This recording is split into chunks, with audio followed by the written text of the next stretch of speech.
বাঁচাও, কে কোথায় আছো? বাঁচাও, আমায় বাঁচাও, আমায় ছেড়ে দাও। তুমি যা জিনিস আছে সব নিয়ে যাও, কিন্তু আমায় ছেড়ে দাও।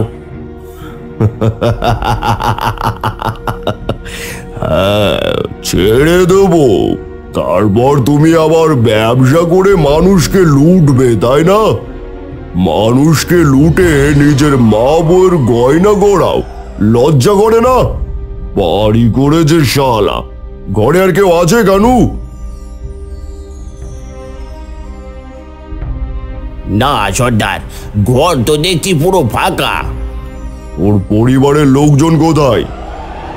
তারা এখানে থাকে না, তারা শহরে থাকে। আমি বাড়ি বিক্রি করে দেব বলে এসেছিলাম। আচ্ছা, কিন্তু তুই তো একটু পরেই মরবি রে, তবে বিক্রি করবি কি করে তোর এই সাধের বাড়ি? আমরা তোদের মতো পেছনে কাউকে লুটি না রে শয়তান। আমি কারো টাকা মারিনি, বিশ্বাস করো, আমি ব্যবসা করি। চুপ কর শালা, ব্যবসায়ীরাই আসল শয়তান হয়। আরে সর্দার, কেন এত কথা বলছো? দাও না ভোজালিটা পেটে ঢুকিয়ে। না না না, আমায় মেরো না, আমায় মেরো না। গ্রামের নাম কনকপুর। সালটা ছিল 1980। গত 40 বছর ধরে সেখানে রাজত্ব করছে এক ভয়ঙ্কর ডাকাত, নাম রঘু। প্রতিদিন সন্ধ্যাবেলার পর থেকেই ডাকাতের ভয়ে তটস্থ হয়ে থাকত কনকপুর ও তার আশেপাশের গ্রামের বাসিন্দারা। এরকমই একটা গৃহস্থের ঘরে একদিন রাতে মাধব নামক ব্যবসায়ী তার বউকে বলে, চলো আমরা সব এখান থেকে বেচে দিয়ে শহরে চলে যাই। বেচবে কি করে? কাকেই বা বেচবে? আর কিভাবে? কি করা যায় বলো তো গিন্নি? সব নিয়ে যেতে হবে শহরে। কিভাবে সব নিয়ে যায় বলো তো?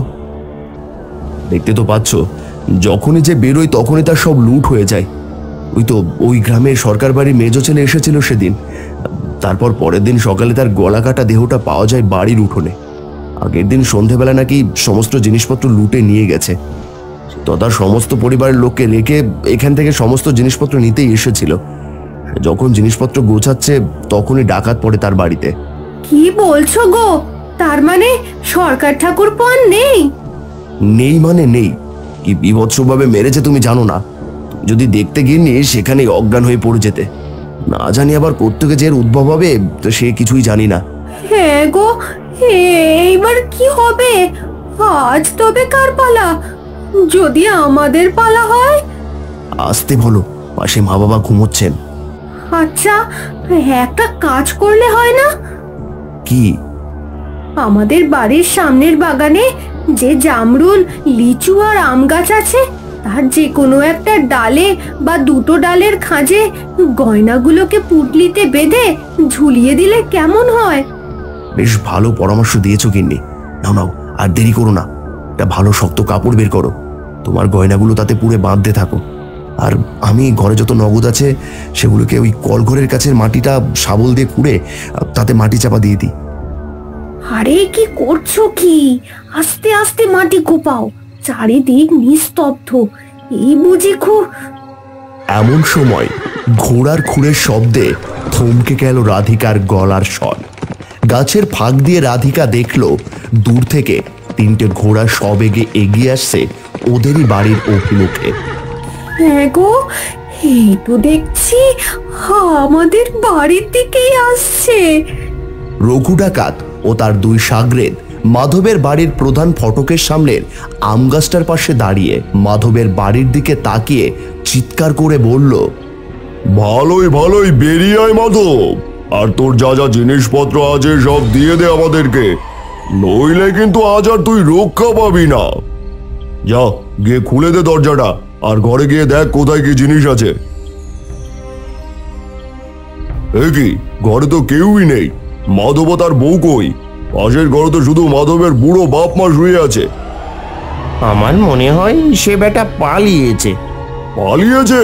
বলু, দেখ তো গয়নাগাটি টাকা পয়সাগুলো বাড়িতে আছে কিনা, নাকি তাও নেই।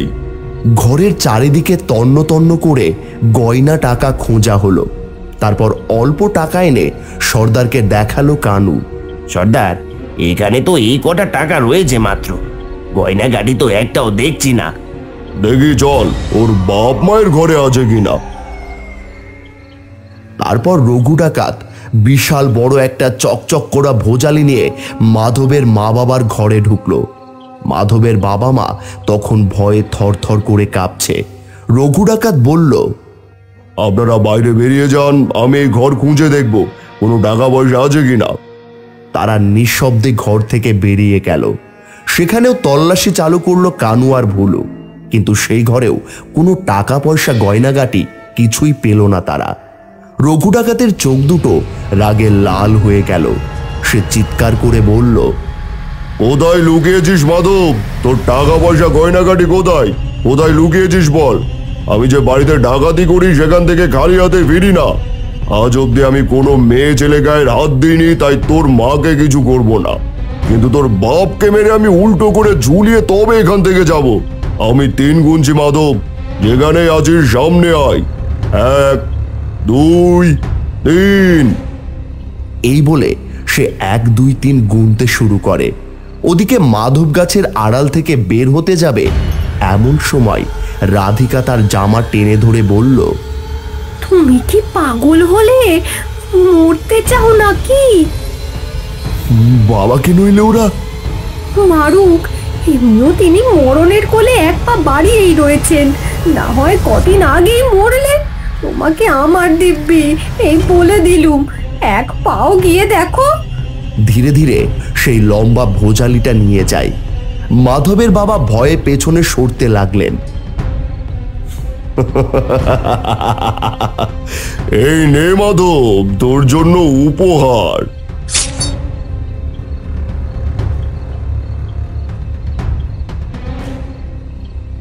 এটাকে ওই বাড়ির গেটের ঢোকার মুখে আম গাছের ডালে টাঙিয়ে দে কানু। ঠিক আছে সর্দার। সর্দার, স্টেশনে চলো। যদি সেখানে মাধব সমস্ত গয়নাগাটি নিয়ে পালাতে চেষ্টা করে, তাহলে আমরা সেখান থেকে ওকে ধরে নেব। কোনো দরকার নেই, আমার হাত থেকে যে শিকার পালিয়ে যায় তাকে আমি আর ধরার চেষ্টা করি না। আমি হলাম রঘু ডাকাত, কোনো ছিচকে চোর নই।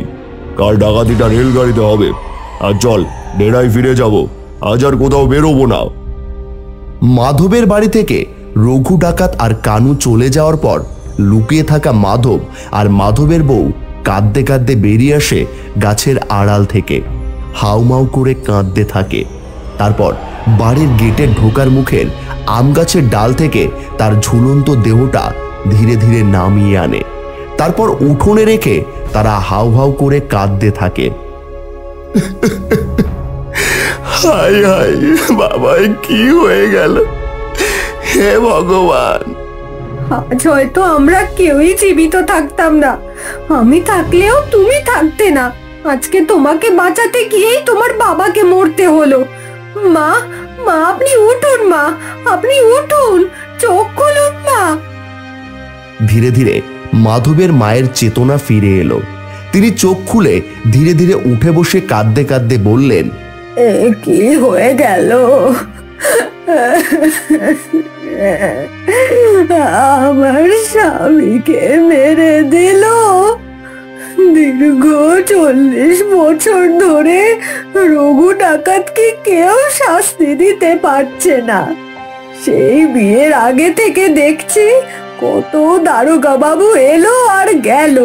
কত দারোগা বাবু তাকে ধরতে গিয়ে মারা পড়লো। না সরকার না দারোগা কেউই কিছু করতে পারলো না। সেবারে আমার বাবাকেও রঘু ডাকাত মেরে দিয়েছিল। আর তারপর আমার স্বামীকে। হে ভগবান, কেউ কি নেই যে ওকে থামাতে পারে? জানি না আর কত ঘর লুট হবে। মা আপনি শান্ত হন, মা আপনি শান্ত হন। কি করে শান্ত হই মা? আজ আমার স্বামী আর নয়তো আমার ছেলে, যে কারোর একজন তো মরতেই হতো। আমার ছেলেকে বাঁচাতে গিয়ে আমার স্বামী চলে গেল। তবু রক্ষা, আমার ছেলেটা তো বাঁচলো।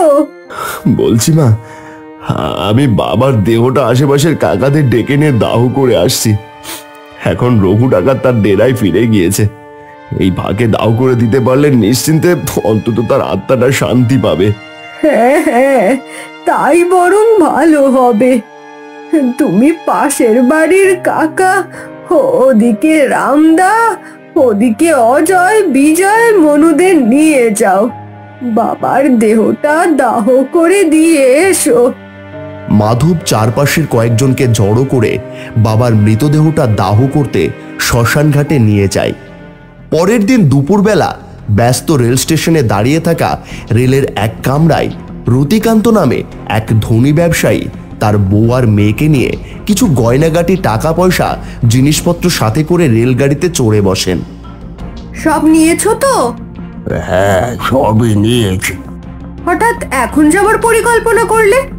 আমার তো মনে হয় ভোরবেলা গেলেই বরং বেশি ভালো হতো। আসলে বাবা বলেছিলেন সকালবেলা ডাকাতরা নিজেদের ডেরায় বিশ্রাম নেয়, তখন ডাকাতরা রেলগাড়ি আক্রমণ করতে আসতে পারে না। কারণ ভোরবেলায় বাবার চোখের সামনে দেখা 2-3 ব্যবসায়ী শহরে যেতে গিয়ে স্টেশনে রঘু ডাকাতের খপ্পরে পড়ে এবং মারা যায়। কত লোক তো ভোরবেলা রাস্তা দিয়ে যেতে গিয়েও রঘু ডাকাতের খপ্পরে পড়ে মারা গিয়েছে। রাতে ডাকাতি করতে বেরোবে বলে দুপুরবেলা রঘু ডাকাত নাকি তার দল নিয়ে তার ডেরাতেই থাকে, বিশ্রাম নেয়।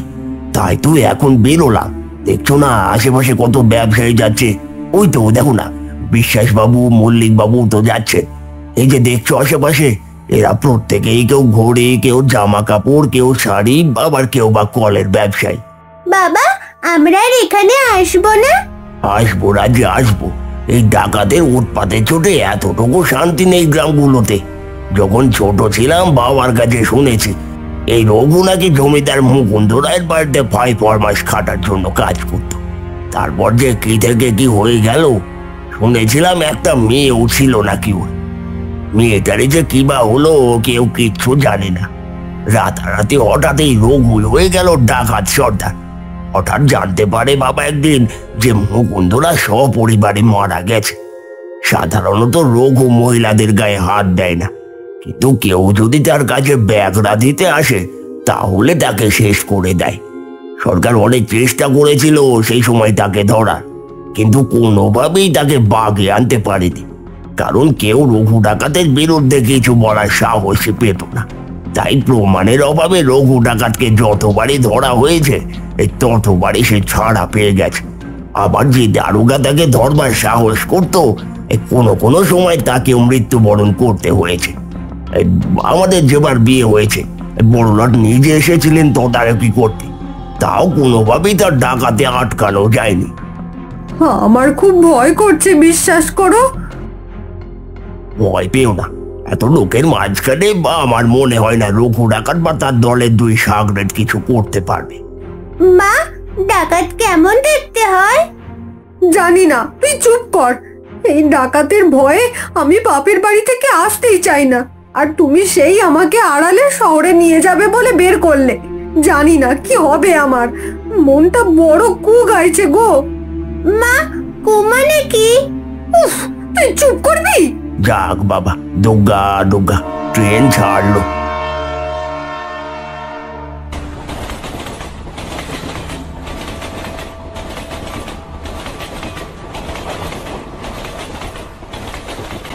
মারে, তুই পারবি এই রঘু ডাকাতের হাত থেকে সবাইকে রক্ষা করতে? তুমি এসব কি বলছো আমার মেয়েটাকে? হ্যাঁ, তুমি কি পাগল হলে? ট্রেন এগোচ্ছে, চারিদিকে ধুধু মাঠ, ধান ক্ষেত, সবজি ক্ষেত দুধারে ফেলে। ঠিক এমন সময় ঘোড়ার খুরের আওয়াজ ভেসে আসে দূর থেকে। সবাই তটস্থ হয়ে যায়। কিছুক্ষণ পর দুধারে খালি জমির মধ্যে ট্রেন থেমে যায় হঠাৎই। যে কামরায় রতিকান্ত তার স্ত্রী ও মেয়েকে নিয়ে যাত্রা করছিলেন সেই কামরাতেই উঠে আসে রঘু ডাকাত ও তার 2 সাগরেদ। যে যেখানে রয়েছো চুপ করে বসে থাকো, কেউ এক পাও নড়বে না। আমার বিশ্রামের সুযোগ নিয়ে সবাই দিব্যি পালাচ্ছিলে শহরে, তাই না? যাবে যাও, তবে তার আগে তোমাদের সমস্ত জিনিসপত্র আমার হেফাজতে দিয়ে যাও। অনেক হয়েছে রঘু, এবার তুমি শান্ত হও। আমরা এখানে এতজন আছি আর তোমরা মাত্র 3 জন। তোমাদের 3 জনের পক্ষে সম্ভব নয় আমাদের এতজনের সাথে লড়াই করা। আমাদের কাছেও কিন্তু অস্ত্র আছে, সেটা বাগে ধরে রক্তারক্তি কাণ্ড কিন্তু আমরাও বাঁধাতে পারি। আচ্ছা, এত বড় কথা তাহলে, এই নে। বলেই ভোজালি উঠে রতিকান্তর পেটে ঢোকাতে যাবে, ঠিক এমন সময় রতিকান্তর মেয়ে সামনে এসে দাঁড়িয়ে পড়ে। না, আমার বাবাকে আমি মারতে দেব না তোমায়। তুমি দুষ্ট লোক, সরে যাও, সরে যাও তুমি। আমার বাবাকে আমি বাঁচাবো, তুমি সকলকে মারো, সকলের টাকা পয়সা গয়নাগাটি লুটে নাও। কেন করে এরকম তুমি? তুমি পাজি লোক, দুষ্ট লোক। হঠাৎ রঘু ডাকাতের হাত থেকে ভোজালিটা মাটিতে ঝনঝন শব্দ করে পড়ে যায়। মা, মারে। এই সর্দার, তোমার হঠাৎ করে কি হলো? তুমি বোঝালি ফেলে দিলে কেন? আমার মা কানু, আমার মা কি বলছে? এ তোমার মেয়ে নয়, কি বলছো তুমি এগুলো? দূরে সরে যা, দূরে সরে যা, তোরা সবাই সরে যা। ঠিক বলেছিস মা, আমি দুষ্টু লোক, আমি পাজি লোক।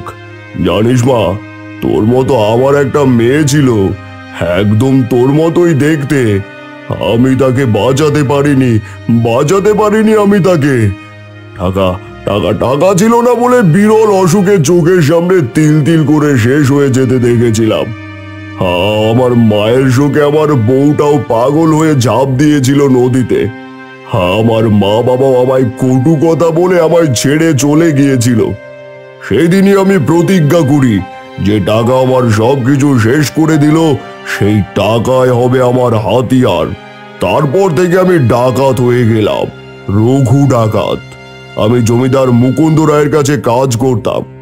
যখন আমার মায়ের অসুখ ধরা পড়লো, তখন আমি ওকে শহরে নিয়ে যেতে চেয়েছিলাম। শয়তান মুকুন্দ রায় আমাকে ছুটি দিল না, না দিল টাকা, না দিল ছুটি, কিচ্ছু না। অথচ ওর জুতো পর্যন্ত আমি মাথায় করে নিয়ে এসেছি এক সময়। তাই আমার মেয়েটা চলে যেতে সবার আগে আমি ওকে আর ওর পরিবারকে শেষ করেছি, একটাকেও বাঁচিয়ে রাখিনি। তোমরা কি মনে করো এই যে আমি 40 বছরের ডাকাতি জীবনের যে প্রচুর প্রচুর টাকা লুটেছি, প্রচুর গয়না লুটেছি, কি করলাম এত টাকা? যেটুকু প্রয়োজন শুধু সেইটুকু নিজেকে চালানোর জন্য খরচ করেছি, আর বাকি সব অর্থ সম্পদ আমি গরিব দুঃখীকে দান করেছি, যাতে তাদের আমার মতো সর্বহারা না হতে হয়। চাষিদের কাছ থেকে ধান নিয়ে বেশি টাকায় আপনি বিক্রি করেন না রতিকান্ত বাবু? আমি ভুল বলছি? আপনি তো বড় চালের ব্যবসায়ী, তাই না? আপনি কি গরিব চাষিদের পরিশ্রমের মূল্য দেন? হ্যাঁ, মানে না, মানে দিত। কে বলেছে দিই না? মিথ্যে বলবেন না। কটা চাষিকে ডেকে নিয়ে এসে দাঁড় করাবো রতিকান্ত বাবু? তুমি তো মহাজন। যে চাষি কর দিতে পারে না, তার জমি তুমি নিয়ে নাও না, তাকে তুমি কর ছাড় দাও। বাবা, রঘু ডাকাত যা বললো এটা সত্যি? তুমি চাষিদের কর ছাড় দাও না? না রে মা, এ মিথ্যে কথা বলছে। রঘু ডাকাত, আমি তোমার সঙ্গে যাব, সেই চাষিদের সাথে কথা বলবো, কিন্তু তোমায় কথা দিতে হবে যে তুমি ডাকাতি ছেড়ে দেবে। তুই যাবি না রাজি? এসব কি বলছিস তুই মারে? আমাদের ছেড়ে দিয়ে তুই কোথায় যাবি? মা, আমি সেই সব বাচ্চাদের কাছে যাব যারা অনেক কষ্টে আছে। আমি তো অনেক ভালো থাকি, তারা কেমন আছে আমি দেখব। তোর কথায় আমি আজ থেকে ডাকাতি ছেড়ে দিলাম মা। তোকে যে পুরো আমার মেয়ের মতো দেখতে। আমার মেয়ে যেন বলছে আমায়, বাবা তুমি আর ডাকাতি করো না। মারে, মা, একবার বাবা বলে ডাক মা, একবার বাবা বলে ডাক। বাবা? এ তুই কি বলছিস রে মা? আমি তোর বাবা, এ তোর বাবা নয়, তুই ওকে বাবা বলে ডাকছিস? তুমি আমায় জন্ম দিয়েছো, পালন করেছো, কিন্তু যে মানুষটা তার মেয়েকে বাঁচাতে পারেনি, সে তো শুধু বাবা ডাকটুকুই শুনতে চায়, আর তো সে কিছু দাবি রাখেনি আমার কাছে। শ্রীকৃষ্ণরও তো দুজন বাবা ছিল। দিদুন বলেছে আমায়, বাসুদেব আর নন্দ ঘোষ। তাহলে আমার কেন হতে পারে না বাবা? ভুলু কানু, আমি আত্মসমর্পণ করব। আমার বয়স হয়েছে, দিনও ফুরিয়েছে। আমার যত সম্পত্তি আছে আমি সবকিছু আমার এই মেয়ের নামে করে যাব। তোরা সাক্ষী রইলি, আমার সকল সম্পত্তি আজ থেকে রাজির। কি বলছো সর্দার? আর আমরা, তোমার দলের বাকি লোকজন যারা ডেরায় থাকে, যারা খাটাখাটনি পরিশ্রম করে, তারা? তোমরা চিন্তা করো না, আমার কিচ্ছু চাই না। গরিব মানুষদের জন্য সেই সকল সম্পত্তি থাক বড়। আর তোমরা যা নেবে নিতে পারো, আমার কিচ্ছু লাগবে না। আমি শুধু চাই তোমরা ডাকাতি করো না, কাউকে আর কষ্ট দিও না। আমি কথা দিচ্ছি, আমি যতদিন ধরে একটু একটু করে বড় হব, সবার খেয়াল রাখবো। আমার বাবাও আর চাষিদের কষ্ট দেবে না। বাবা, আমি শহরে যাব না, এই গ্রামেই থাকবো। এসব কি বলছিস মা? আমাদের যে সবকিছু ঠিকঠাক হয়ে গেছে। না গো মা, আমি গেলে হবে না। আমি পড়াশোনা করব আর সব গরিব বাচ্চাদের পড়াশোনা করাবো। এই সময় কয়েকজন পুলিশ এসে ধরে ফেলে রঘু ডাকাতকে। কানু আর ভুলু সেখান থেকে এক ফাঁকে পালিয়ে যায়। আরে ধর ধর, ওই সাগরেদগুলো পালালো। চিন্তা করবেন না দারোগা বাবু, আমি আমার ডেরার খবর দিয়ে দেবো আপনাদের। এখন চলুন থানায়। রাঘবের পরিবার নতুন বাড়িতে উঠেছে। বাড়ির সমস্ত জিনিসপত্র গোছগাছের কাজ সেরে সন্ধেবেলা রমা কাজের ফাঁকে পুরনো ঠাকুর ঘরে ঢোকেন। ঠাকুর ঘরে ঢুকে সবকিছু পরিষ্কার করা শুরু করে। হঠাৎ করে তার চোখে পড়ে ধুলো জমে থাকা একটা মা কালীর মূর্তির ওপর। মূর্তিটা দেখে হঠাৎ তার গা শিউড়ে ওঠে। এ কি, এখানে এরকম একটা মা তারার মূর্তি এইভাবে অবহেলার সাথে পড়ে আছে কেন?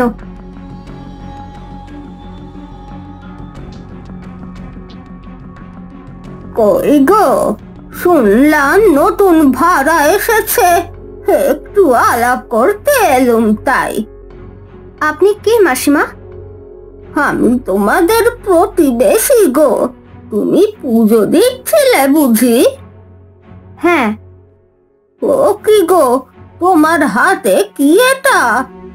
এই যে, এই মা তারার মূর্তিটা পেলাম এখানে, তাই ভাবছি পরিষ্কার করে পুজো দেব একটু। যাদের বাড়ি, তারা যে কিভাবে মাকে এভাবে ফেলে রেখে গেল কে জানে।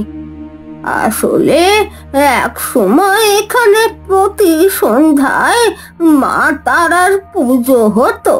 ধূপের গন্ধে, শাঁখের ধ্বনিতে বাড়িটা যেন দেবালয় হয়ে উঠতো। কিন্তু এখন? তাহলে যাদের বাড়ি ছিল তারা এভাবে মাকে ফেলে রেখে চলে গেল কেন? আর পুজোই বা বন্ধ করলো কেন কাকিমা? একদিন এই বাড়ির বউয়ের এক কন্যা সন্তান হয়। পুরো সুস্থ সন্তানের জন্ম দিয়েছিল সে, তাই নিজে বলেছিল। কিন্তু তারপরে যে কি হলো, জীবিত বাচ্চাকে নিয়ে গিয়ে তার মায়ের কোলে আর ফিরিয়ে দিতে পারি না। খবর এলো সে নাকি মারা গেছে। সেই শোকে কয়েকদিনের মধ্যে বাচ্চাটির মাও মারা গেল। সেই মূলত এই বাড়িতে কালী পুজো করতো। তারপর আস্তে আস্তে এই বাড়ির সবাই মারা যেতে লাগলো। যারা বেঁচে ছিল তারা হঠাৎ করে নিখোঁজ হয়ে গেল। আচ্ছা, মা তারা কি রুষ্ট হয়েছিলেন কোনোভাবে? কে জানে, তবে পুজো বন্ধ হওয়ার পর থেকে বাড়ির পিছনের মাঠটা অভিশপ্ত হয়ে গেছে। রাতে ওখান থেকে কান্নার আওয়াজ আসে, বাতাসে যেন কারো শোক বয়ে যায়। সে যাই হোক, মাকে তো এভাবে ফেলে রাখা যায় না। আমি আবার পুজো শুরু করব। যা ভালো বোঝো করো। সেদিন রাতে রমা ঠাকুর ঘরে গিয়ে পুরনো মা তারার মূর্তির সামনে বসেন। ধুলো ঝেড়ে নতুন করে সিঁদুর পরিয়ে মাকে সাজান। তারপর একটা ছোট প্রদীপ জ্বালিয়ে হাত জোর করে প্রার্থনা করেন। মা, তুমি অনেক দিন একা ছিলে, আজ থেকে তোমার পুজো আবার শুরু করব। আমাদের রক্ষা করো মা। সকাল স্নান করে ঠাকুর ঘরে গিয়ে পুজোর আয়োজন করেন। মায়ের পুজো করে তিনি ছেলে মেয়ের কপালে মায়ের পায়ে ছোঁয়ানো সিঁদুরের টিপ পরিয়ে দেন। ছোট অনিয়ার তনু অবাক হয়ে মায়ের দিকে তাকিয়ে থাকে। মা, এত সুন্দর মূর্তি আগে কেন দেখিনি? অনেক দিন কেউ মাকে মনে করেনি, এখন থেকে মা আমাদের সঙ্গেই থাকবেন। কিন্তু রাতের দিকে অদ্ভুত কিছু ঘটতে শুরু করে। ঘরের জানালাগুলো একসঙ্গে খটাস খটাস করে কাঁপতে থাকে। বাইরে থেকে শোনা যায় চাপা গোঙানির আওয়াজ, যেন কেউ যন্ত্রণায় কাঁদছে। জঙ্গলের দিক থেকে আসা বাতাসে এক অজানা গন্ধ মিশে থাকে, যা গায়ে কাঁটা দেয়। এই আওয়াজগুলো আসছে কোথা থেকে? এই বাড়িটা কেনার আগে আমাদের আরো খোঁজ নেওয়া উচিত ছিল। এখানে কিছু একটা ঠিক নেই। রাঘব স্ত্রীর কথা শুনে গভীর চিন্তায় পড়ে যান। কিন্তু এখন তো ফেরার উপায় নেই, কারণ হঠাৎ করে বাড়ি পাল্টানোর মতো সামর্থ্য তার নেই। সে সমস্ত আওয়াজকে অগ্রাহ্য করে তাই রাতটা তারা কোনো রকম কাটায়। পরের দিন ভোর হওয়া মাত্রই অনিয়ার তনু গ্রামের পথ ধরে হাঁটতে বেরোয়। চারপাশে দিগন্ত জোড়া সবুজ মাঠ, সরু মেঠো পথ আর পাখির কলকাকুলিতে যেন এক অনন্য প্রশান্তি। বাতাসে সর্ষে ফুলের হালকা সুগন্ধ ভেসে আসে। দাদা, এই গ্রামের সকালটা কত সুন্দর না? আগে আমরা যেখানে যেখানে গেছি সেখানকার থেকে এই জায়গাটা সব থেকে বেশি সুন্দর। সবকিছু কেমন শান্ত আর মিষ্টি। হ্যাঁ রে, এত গাছপালা, খোলা মাঠ, পুকুর, খুব সুন্দর সবকিছু। আর বাতাসটাও কেমন টাটকা। এমন সময় এক বৃদ্ধ কৃষক ধুতি পরে মাথায় করে জিনিস বোঝাই করে তাদের পাশ দিয়ে যাচ্ছিল। অনিয়ার তনুকে দেখে জিজ্ঞেস করলো, তোমাদের তো আগে এখানে দেখিনি, তোমরা কি এই গ্রামে নতুন এসেছো? হ্যাঁ জেঠু, আমরা এখানে কালকেই এসেছি, কিন্তু এই গ্রামটা খুব সুন্দর। হ্যাঁ রে, আমাদের গ্রাম কত পুরনো জানিস? এখানে এক সময় রাজা জমিদার থাকতো। তবে তবে কি? তোরা নতুন কোথায় উঠেছিস সেই গ্রামের? ওই তো দূরে ওই মাঠটা, তার ঠিক পাশেই আমাদের বাড়ি। মানে ওই বটতলার মাঠের সামনে? তা তো জানি না, তবে আমাদের নতুন বাড়ির পেছনে একটা জঙ্গল আছে। কই, কোনো মাঠ তো নেই। হ্যাঁ হ্যাঁ, ওই মাঠের কথাই বলছি। ওটা আগে মাঠই ছিল, এখন কেউ যায় না বলে ওরকম হয়ে গেছে। যাই হোক, খুব সাবধান, রাতে একটু সাবধানে থাকিস। ওই মাঠ একদম ভালো না। কেন, বটতলার মাঠে কি আছে? একটা অশুভ জায়গা। আগে সেখানে মৃত মানুষদের কবর দেওয়া হতো। তারপর থেকে অনেকেই বলেছে রাতে কান্নার আওয়াজ আসে। দাদা, তার মানে ওই জন্যই কাল রাতে ওরকম আওয়াজ হচ্ছিল, তাই না? কি জানি। অনির মনে বটতলার মাঠের কথা ঘুরপাক খেতে থাকে। সে আর বেশি কিছু বলে না, তনুকে নিয়ে চুপচাপ ঘুরে বাড়ি ফিরে আসে। বাড়ি ফিরেই সে তনুকে ফিসফিসিয়ে বলে, আমি ঠিক করেছি, আমি ওই বটতলায় যাব। তুই পাগল নাকি? তুই শুনতে পাসনি কাকু কি বলছিল? ওখানে ভূত আছে। আরে দূর, ভূত প্রেত বলে কিচ্ছু হয় না, আর দিনের বেলা ভূত কোথায় থাকবে? কিন্তু ভয় পেয়েছিস? না, মানে তাহলে চল, শুধু একটু দেখে আসবো, তারপর বাড়ি ফিরে আসবো। অবশেষে তনু ভয় কাটিয়ে রাজি হয়।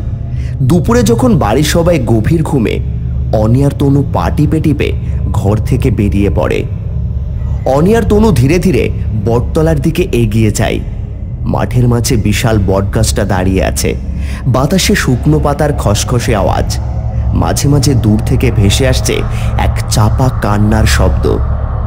দাদা, আমার ভালো লাগছে না, চলো ফিরে যাই। দূর, এত বড় একটা মাঠ, এত গাছপালা, কত সুন্দর, তোর ভয় করছে কেন? সুন্দর? এটার মধ্যে কিসের সৌন্দর্য? চারপাশটা কেমন অদ্ভুত কিচ্ছু হয়নি। তুই সব কিছুকে বেশি ভয় পাস, ভূত টুত বলে কিচ্ছু হয় না। কিন্তু দাদা, তুমি শুনতে পাচ্ছ না? ওই কিছু তো শুনলাম না। কেউ যেন ফিসফিস করছে আর বলছে, অদ্ভুত একটা ঠান্ডা ভাব। জানিস, এখন মনে হচ্ছে আমি একটা চাপা কান্নার আওয়াজ শুনতে পাচ্ছি। দাদা চলো পালাই, আমি এখানে এক মুহূর্ত থাকতে চাই না। দাঁড়া, একটু ভালো করে দেখি না, হয়তো বাতাসে গাছের পাতার শব্দ হচ্ছে। এরপর তারা দুজনে বেরোতে যায়, কিন্তু হাওয়ার দাপটে কোনোভাবেই তারা বেরোতে পারে না। এর মধ্যেই হঠাৎ করে একটা শুকনো ডাল ভেঙে পড়ে সোজা তনুর মাথার উপর। তনু আর কিছু বুঝে ওঠার আগেই চিৎকার করে মাটিতে লুটিয়ে পড়ে। অনি আতঙ্কে ঝুঁকে পড়ে তনুর ওপর। বনু, বনু চোখ খোল বনু। কিন্তু তনু কোনো সাড়া দেয় না। অনি তনুর হাত ধরে তুলে নিতে চায়, কিন্তু সে অনুভব করে কেউ যেন তাকে শক্ত করে টেনে ধরে রেখেছে। কে কে? চারপাশে নিস্তব্ধতা। তারপর হঠাৎ গা ছমছমে এক হাসির আওয়াজ ভেসে আসে। অনি উঠে তনুকে কোলে তুলে কোনো রকমে দৌড়তে চায়, কিন্তু তার পা চলে না। কার যেন অদৃশ্য হাত তার পা ধরে রেখেছে। ধীরে ধীরে দুপুর গড়িয়ে বিকেল হয়ে সন্ধে নেমে আসে। আমাদের ছেড়ে দাও, যেতে দাও, আমাদের সন্ধে হয়ে যাচ্ছে। এই বনু, এখনো উঠছিস না কেন? তুই ওঠ না। ঠিক তখনই দূর থেকে শাঁখ বাজানোর শব্দ ভেসে আসে। মা তারার পুজোর শঙ্খধ্বনি ভেসে আসে। মুহূর্তের মধ্যেই সেই অদৃশ্য টান হালকা হয়ে যায়। অনি দ্রুত তনুকে কোলে তুলে এবার দৌড় দেয় বাড়ির দিকে। শঙ্খধ্বনি ধীরে ধীরে থেমে যায়। অনি হাঁপাতে হাঁপাতে তনুকে কোনোরকম ঘরের মেঝেতে শুইয়ে দেয়। তনুর নিথর মুখের দিকে তাকিয়ে সে বিড়বিড় করে, ওই শঙ্খধ্বনি যেন আমাদের বাঁচালো। অনি, হে কি, তনুর কি হলো? কি করেছিস তোরা? মা, আমি কি করেছিস বলতো? তোরা গিয়েছিলি কোথায়? আমি তো তোদের সাবধান করেছিলাম, নতুন এসেছিস সেখানে, এদিক ওদিক যাবি না। আমি ঘুম থেকে উঠে তোদের তন্ন তন্ন করে খুঁজলাম, কোথাও না পেয়ে ভাবলাম যে পুজোটা দিয়ে নিয়ে তারপর তোদের নিয়ে ঘুরতে বেরোবো। এরকম কেউ করে নাকি? আর বোনের কি হয়েছে? কোথায় গেছিলি বল? বটতলার মাঠ। কি? গ্রামের সবাই দেখছিস বারণ করছে ওদিকে যেতে, আর তোরা ওখানেই গেলি? মেয়েটার কি হলো কে জানে, এবার ওকে কিভাবে ঠিক করব? মা, আমি তনুকে জোর করেছিলাম, ও তো প্রথমে যেতে চাইছিল না, কিন্তু আমি। একদম চুপ! নিজের বোনের এই অবস্থা করলি, এখন যদি কিছু হয়ে যায়? কিচ্ছু হবে না, ওকে একটু চোখে মুখে জল দাও না, ও ঠিক হয়ে যাবে। রমা জল এনে তনুর চোখে মুখে দেয়, কিন্তু তার জ্ঞান কিছুটা ফিরলেও সে কেমন যেন ঘোরের মধ্যে থাকে। তারপর রমা তনুর কপালে হাত দিয়ে দেখে তনুর গায়ে ভীষণ জ্বর।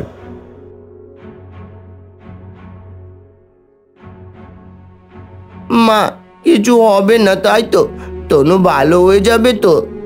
হ্যাঁ, জলপট্টি তো দিচ্ছি, ওষুধও দিয়েছি সকালে, আশা করি ঠিক হয়ে যাবে। আর ফের খবরদার যদি ওইদিকে গেছিস, দেখিস কি করি আমি। যাব না, আর কখনো যাব না। তুমি আমাকে দাও, আমি বোনকে জলপট্টি দিচ্ছি, আমি ওর সাথে থাকবো রাতে। সারা রাত তনুর জ্বর আর কমে না। মা যতই চেষ্টা করে ততই যেন জ্বর বাড়তে থাকে। অনি আতঙ্কিত হয়ে ওঠে। সে তনুর হাত ধরে ফিসফিস করে বলে, এই জ্বর শুধু অসুখের জন্য না, ওই সব ওই বটতলার জন্য। বোন, আমরা এখানে থাকবো না, তুই তাড়াতাড়ি সুস্থ হয়ে যা, তারপর আমরা এখান থেকে চলে যাব, কখনো আর ওই মাঠে যাব না। তনুর নিস্তব্ধ মুখ দেখে অনির গলা ভারী হয়ে আসে। জলপট্টি দিতে দিতে কখন যে সে ঘুমিয়ে পড়ে বুঝতে পারে না। কিন্তু রাত গভীর হতেই হঠাৎ তার ঘুম ভেঙে যায়। তার বুকের মধ্যে যেন ধক করে ওঠে। সে তাকিয়ে দেখে তনু পাশে নেই। তনু, তনু, কোথায় গেলি বোন? বোন, তুই কোথায় গেলি? তনু, তুই কোথায় গেলি? তনু,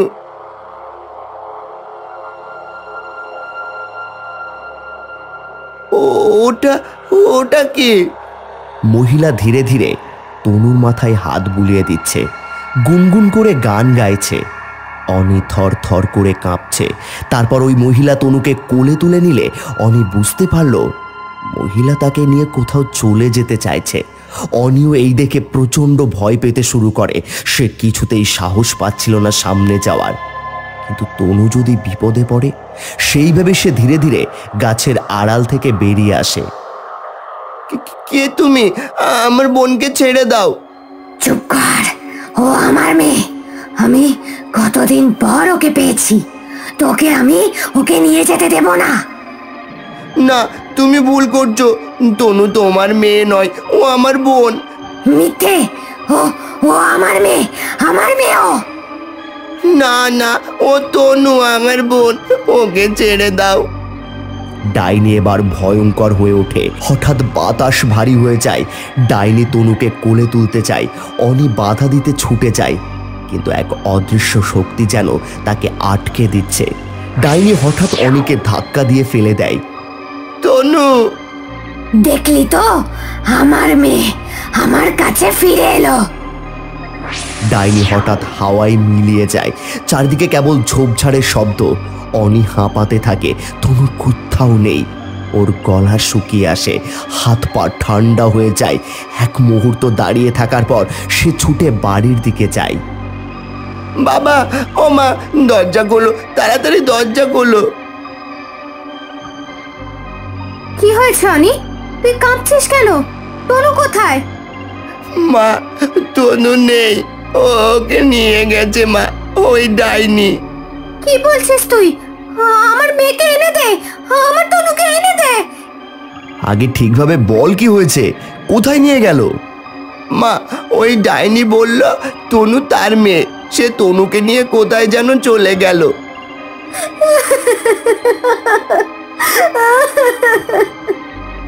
আমার মেয়েকে ফিরিয়ে দাও মা, তারা আমার মেয়েকে ফিরিয়ে দাও। না না, আমরা এখনই খুঁজতে বেরোবো। কিন্তু বাবা, আমরা ওখানে গেলে যদি সে আমাকে আবার ফেলে দেয়? আমরা একা যাচ্ছি না, মা আমাদের সঙ্গে আছেন। মা তারা, আমাদের রক্ষা করুন মা তারা। সেদিন রাত তনুর অনুপস্থিতিতে ভয় আর উৎকণ্ঠায় রাঘবের পরিবার ছুটোছুটি করছে। চারদিকে খোঁজ চলছে, কিন্তু তনুর কোনো সন্ধান নেই। মা, আমি পুরো বাড়ির আশেপাশ খুঁজে দেখেছি, কোথাও নেই। আমি জানি না ও কোথায় নিয়ে গেল বোনকে। আমার মেয়েকে এনে দাও, আমার তনুকে এনে দাও।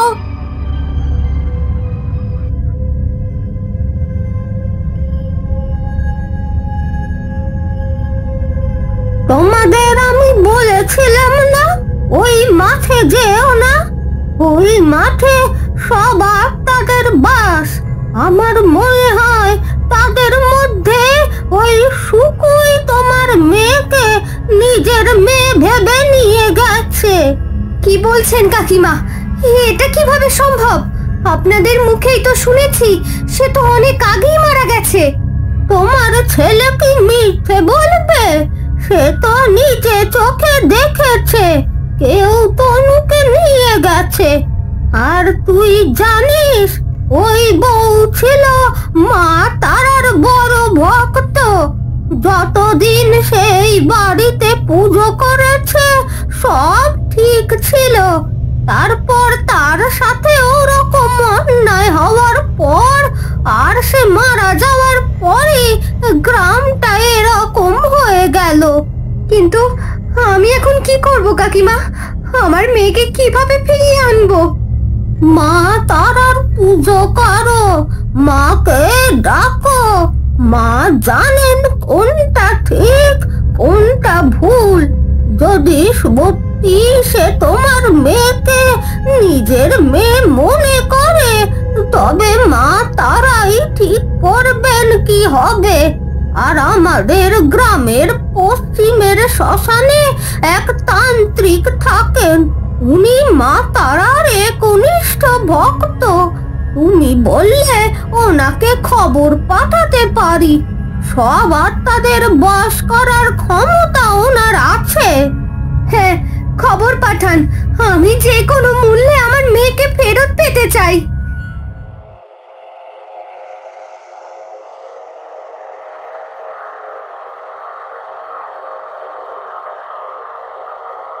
বাবা, আমাদের সাহায্য করুন, ওর মেয়েকে কেউ নিয়ে গেছে। আমরা বিশ্বাস করি কোনো অশরীরী শক্তি এটা করেছে। অপদেবতার কাজ। মা তারা যেখানে আছে সেখানে অন্য শক্তির প্রভাব পড়ে। যদি শুদ্ধ সাধনা বন্ধ হয়, বল কি ঘটেছে?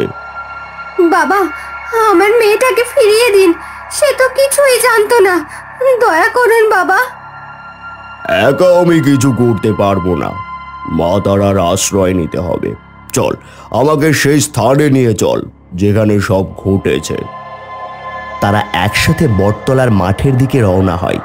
সেখানে পৌঁছতেই তান্ত্রিক থমকে দাঁড়ান। তিনি চোখ বন্ধ করে অনুভব করতে থাকেন চারপাশের শক্তি। এখানে অনেক কিছুই ঘটেছে, বহু আত্মা আটকে আছে, কিন্তু তাদের মধ্যে একজন অতৃপ্ত, সেই তোর মেয়েকে ধরে রেখেছে। কিন্তু ভয় নেই, মা তারাকে ডাক, মা স্বয়ং রক্ষা করবেন তোদের। তাহলে বাবা কি করতে হবে? আমার বোনকে কিভাবে ফিরিয়ে আনবো? আগুন চাই, শ্মশানের চিতা থেকে পবিত্র অগ্নি। মা তারার ডাকে সেই আত্মাকে মুক্ত করতে হবে, আর মাকে আহ্বান করতে হবে। তাহলেই দেখা যাবে যাকে তোরা ডাইনি ভাবছিস সে সত্যিই কি চাই।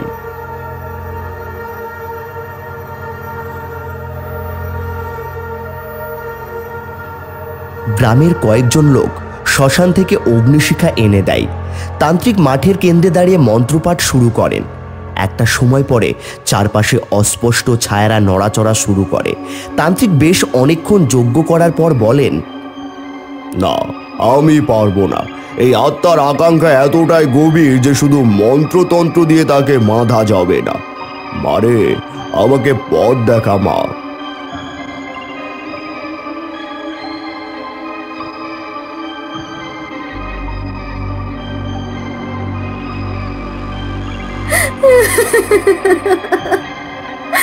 মা, মা গো, মা তারা, আমার মেয়েকে ফিরিয়ে দাও মা। তুমি ছাড়া আর কেউ নেই মা।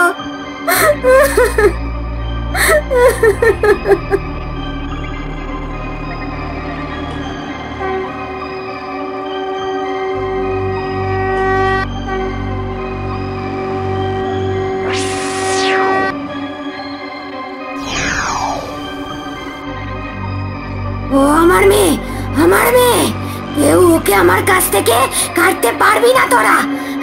যা যা, ফিরে যা, চলে যা। ও তোর মেয়ে নয়, তোর বাসনার পরিণতিও হতে পারে না। তুই তোর সন্তানকে খুঁজছিস, কিন্তু এই মেয়েটা তোর মেয়ে নয়। মা তারা এর মুক্তির পথ দেখাও। মা, তুই তো সব জানিস। তোর সন্তানকে মুক্তি দে, ওকে ওর মায়ের কোলে ফিরিয়ে দে।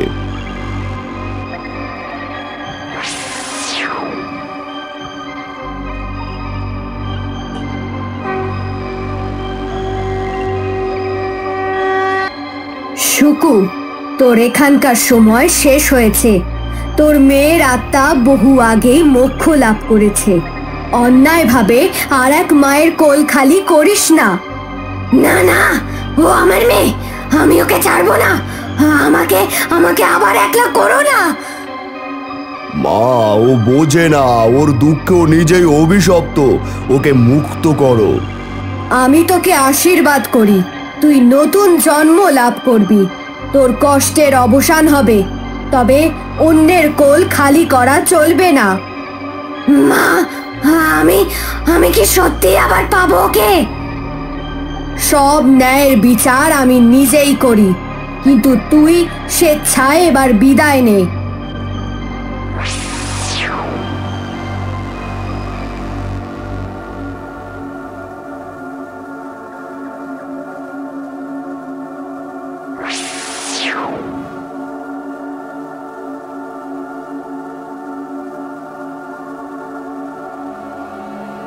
বনু,